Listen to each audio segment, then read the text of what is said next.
Hey, what's up out there, guys? I hope you're all fantastic. It's time for another episode of the Film Face-Off, and in this one, we're going to do things a little bit different. Instead of the usual film versus film format, we have a fun three-way to get into, but fear not, this one's all about movies. There's going to be no need for protection because I promise you all the claps will be for the fun that this video hopefully ends up providing you. The newest Grudge remake reboot is now in theaters, and we're going to break it down against the original 2002 Japanese horror film Ju-On the Grudge from Takashi Shimizu, as well as the first American remake also called The Grudge from 2004 starring Sarah Michelle Gellar. These movies are going to be broken down between 5 categories, that being the writing, the performances, the direction and cinematography, the visual and sound effects, as well as the overall fright factor. Each category is going to be graded out of 5 stars and then tallied up at the end to see which is the superior film of the 3, so let's have some fun. First, let's jump into the writing. Now, the overlying premise of these films centers on the belief that when someone dies a violent death filled with rage, that a curse will be born. This curse will live in the home of or somewhere of importance to that person, and it will inevitably spread to all who enter that location, causing an endless sinister loop. The 2002 movie was written and directed by Takashi Shimizu, who also created this franchise, and it revolves around this plot as a social worker enters this home to care for an elderly woman, and she comes face to face with this curse which ignites a string of hauntingly evil events. I really enjoyed the non-linear approach the 2002 film took to tell itself. The dialogue, yes, it's very minimal. The progression isn't as straightforward overall, and I think it allows the viewer to really sit longer on the mystery as the imagination kicks in. I think with Shimizu's script, there is a continual elevation of the tension. The needed information does fall into place with a methodical approach as the segments of the story unfold, and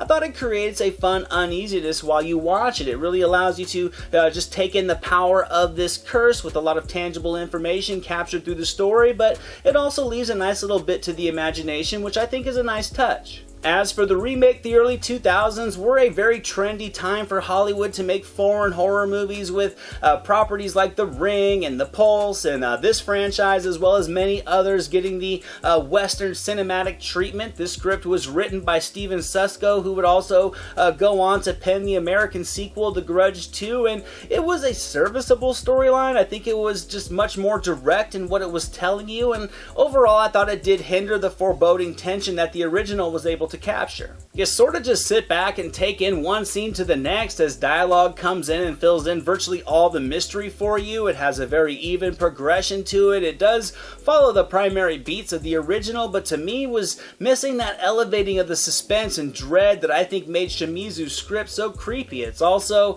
a bit by the numbers. It adds characters that aren't really needed. For example, Bill Pullman's character. The first act feels rushed. It's a little bit choppy. It quickly moves into the main plot with the detectives being involved, and it just seemed to add storylines that miss the point of this curse, and it doesn't take time to dive into the mystery of the events inside this home either. The 2020 reboot is written by Nicholas Pesh and Jeff Bueller, and it's, to be honest, rather uninspired like the other movies. It does center on this curse inside of a home. For this film, it attaches itself to someone. It comes back to the US. This movie tries to tell 3 stories, but none of them felt complete. The characters were given elements of this distress in their lives, but none of it was explored enough to create a connection or appeal to these characters. The movie overall just felt very disjointed to me, and more so than the other films, it was really hindered by a lack of time spent with these characters before it would move on to the next story centering on this home. It was kind of just going through the motions for the genre. It didn't dive into the sinister curse much either. Instead, it just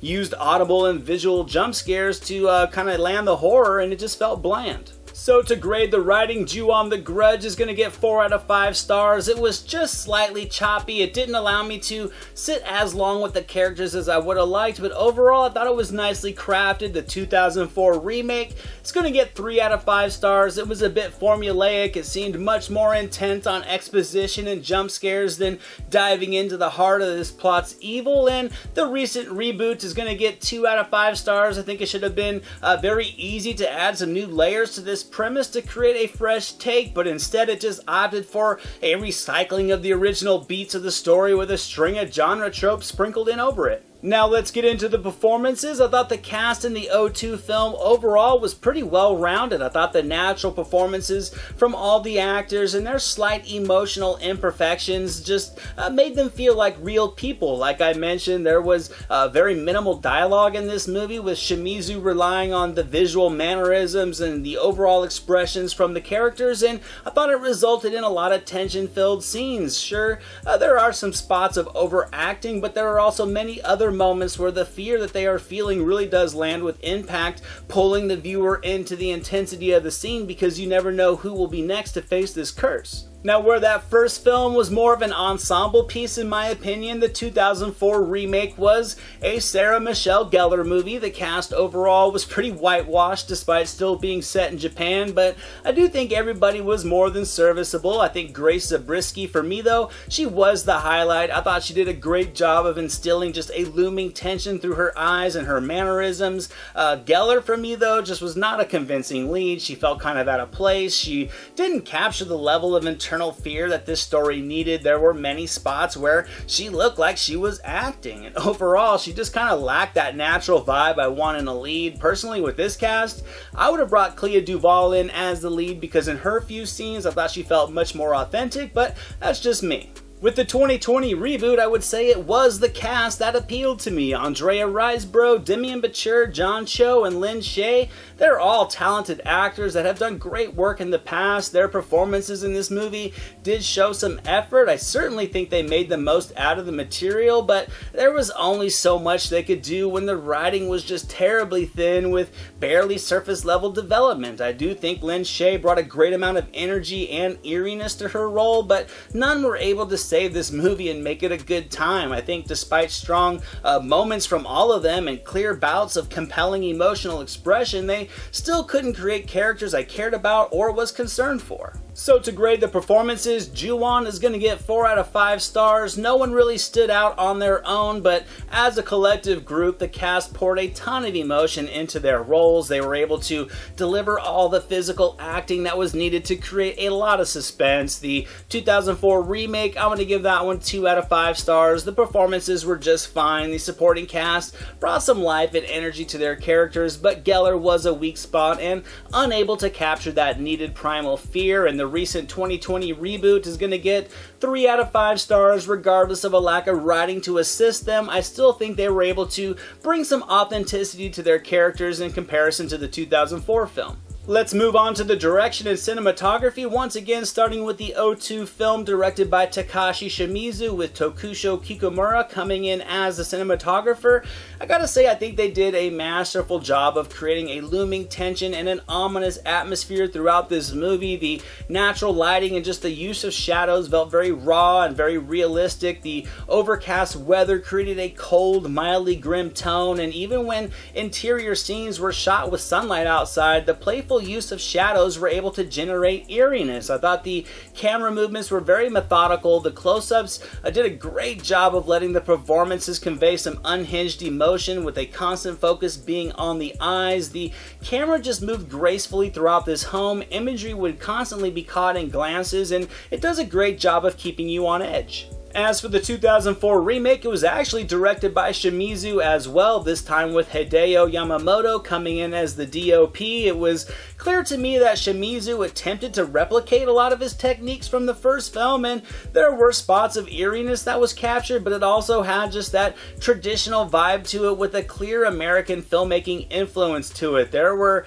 great scenes like the swinging legs that would create uneasy fear from the framing of the shot. Others would fail to deliver on that intended emotion from just being too artificially lit or relying too much on computer effects instead of just the raw emotion from the cast. I think Shimizu really thrived with just the simplicity of the original film, and despite a capable effort, the remake just felt too stylized. It felt a bit clean and just lacking atmosphere. As for the new Grudge movie, I think the direction and cinematography was fine. It was serviceable, but it was also on the conventional side. There was just a clear polish to it. The framing of the shots and just the use of lighting and shadows also was just a bit standard for the genre. I gotta admit though, I enjoyed some of the choices of close-up shots to capture the intensity of certain moments in the film, in particular with Lin Shaye's scenes, but nothing really stood out about how this film was shot, and unlike the methodical, tedious approach to the 2002 film, this one, like the 2004 remake, just feels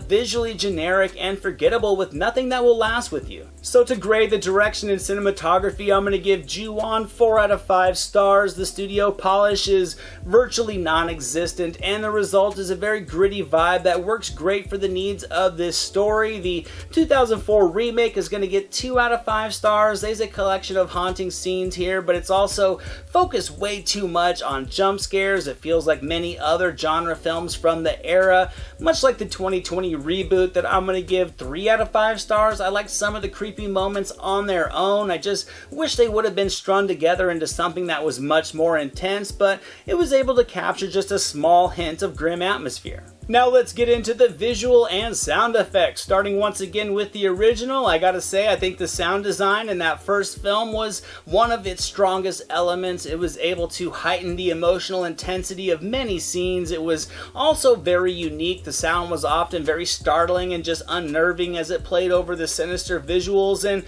I gotta say it was the perfect pairing. As for the visuals, I think the practical effects were awesome. They still hold up great. The makeup work and the practical performances were able to create some chilling scenes that were needed for this story. The budget for the film was small, but it doesn't hinder the frightening imagery of this curse in action. Everything was done with a bit of subtlety, yet the result was very impactful. Then came the 2004 movie, which was much more reliant on digital effects. There was, though, a nice blend of practical work. I just wish there had been more. The spirits of these victims were frightening in a few different places and not so much in others. And overall, there just wasn't an even tone to the attempted horror. The gore factor and the violence is very much increased, and it hits nicely at times, but it also results in scenes like the missing jaw in the attic, and more importantly, the spirit coming down the stairs that just don't hold up so well because the CG and the editing techniques are a bit dated, where in the original the makeup work and the performances from the cast create haunting scenarios that still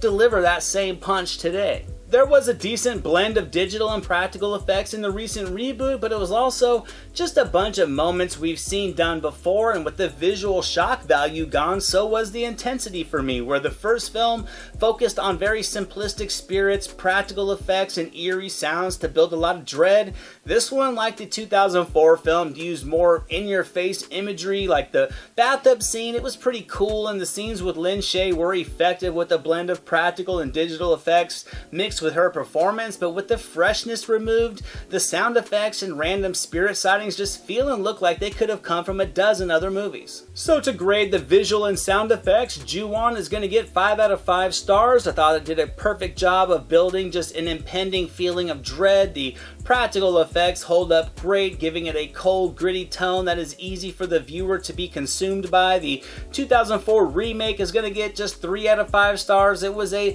by-the-numbers horror film for the era that felt too close in terms of its visual styling to that of the American remake of The Ring from 2002, and it just kind of feels like empty calories, pretty much like this new movie from 2020 that's also going to get 3 out of 5 stars. It also has some isolated spots that aren't too bad, but they don't stand out at all. We are down to the final category, that being the overall fright factor for these movies, given that they are both in the horror genre. The original kept the visuals subtle. It spends time showing this curse in action, and it creates a lot of genuine uneasiness. The methodical camera work and the timely editing does a good job of keeping you on edge without the use of jump scares. It isn't conventionally gory, but it's still able to capture the evil with a lot of impact. The scene with the spirit coming down the stairs still holds up great. The spirits in the home are a constant fear, and waiting for them to attack is very entertaining. This is a movie that very much pulls you in, but still leaves a little bit of room for interpretation of this curse, which I really did appreciate.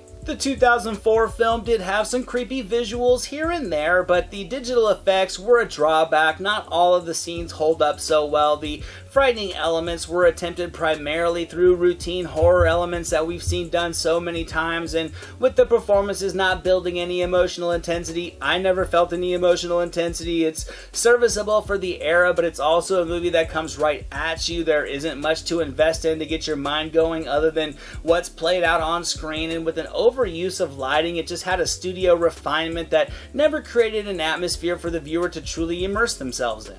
The 2020 reboot would be pretty much the same. It has a couple cool visuals here and there, but in the end, it's not very frightening at all. It failed to deep dive into the curse, and it just tells a paint-by-numbers genre story without that new twist being put into the plot. The inevitability of death kills all the unpredictability. The jump scare attempts are very easy to see coming, even for those who usually are caught off guard by them, and for a horror movie, the horror is pretty weak. So to grade the fright factor, Ju-on is going to get 3 out of 5 stars, the 2004 remake is going to get 2 out of 5 stars, and the new reboot is going to get 2 out of 5 stars as well. The original can still creep me out while watching, even though I know what's coming, and the 2 American adaptations fail to do what a horror movie should do first: scare me. So that wraps up the 5 categories, guys. When totaling everything up, Ju-on ends up the winner with 20 stars. The 2004 American remake, The Grudge, gets just 12 stars, and the new reboot remake ends up with 13 stars, barely eking out the second place spot. And that's how